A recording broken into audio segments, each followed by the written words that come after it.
Hi everyone, Mr. Bowtie here. Thank you so much for checking out my content and my channel. Now make sure you bang home that red subscribe button on YouTube so that way you can stay up to date on the latest content from around the area that you won't find anywhere else. And follow me on Twitter at Mr. Bowtie 1982. Thank you so much and enjoy the show.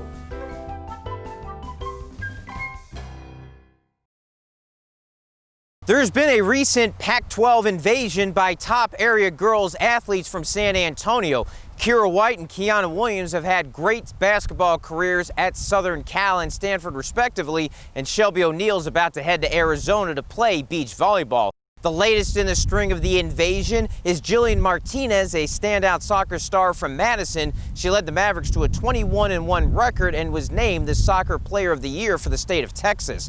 Now she looks to take her talents out to UCLA to lead the Bruins soccer team back to the College Cup and eventually on to the NWSL. Player of the Year award, it was more also with my athletic achievements, but also my academic achievements and my volunteer work. I take pride in, of course, my studies and volunteering as much as I can. So I think that is kind of what separated me as well, not only with my, scoring the goals I've scored and some of the assists I've had, but also just outside of soccer, what I've done. 6A here in Region 4 really has been kind of bouncing around the last few years. I know Reagan's been to the state championship game in the past. I think Churchill has. Since then, we've seen Lake Travis, we've seen McAllen go. It's kind of been one of those where this region's been unpredictable. It's usually, like you said, Lake Travis, they're always up there. So for us, having the remarkable season that we had and also our past at Madison 20 years ago, we went pretty far. So we were wishing we could have, repeated that now. Lake Travis is great schools up there. They have great competition in Austin. What was different about this year versus other years where Johnson and Reagan are usually up at the top of the district?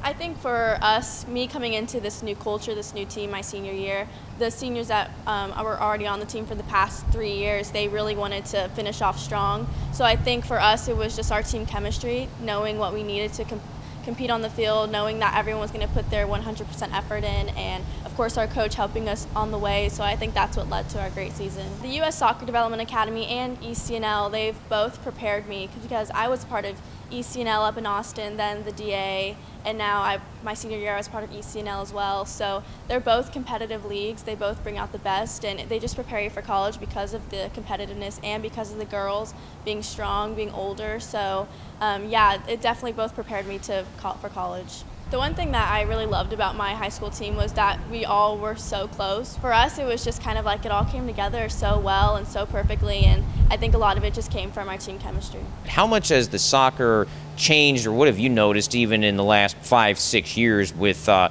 high school teams, not just yourself in Madison, but I guess in general?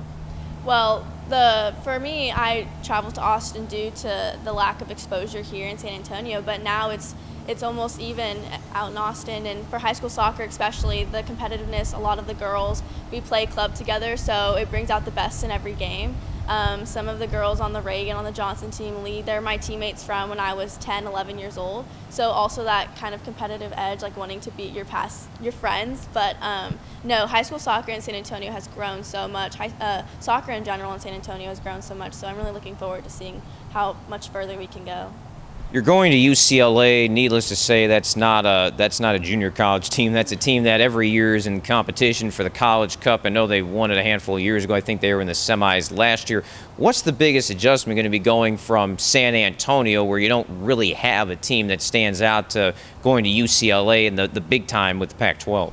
Yeah, so the Pac-12 for sure. It's definitely probably the most competitive soccer league in the United States in college. So I guess for me, just knowing that every game is going to be a challenge against Stanford, Cal Berkeley, all of the schools, every game is going to be like a national championship game. And especially going in knowing that UCLA has been in the Elite 8 or higher the past 3-4 years, and knowing that the seniors, I've actually talked to some of the seniors now, and they're gunning for the national championship to beat Stanford. So yeah, just preparing for that has been really awesome, and I know it's going to be tough for playing time, but I'm just really looking forward to finally getting up there and playing.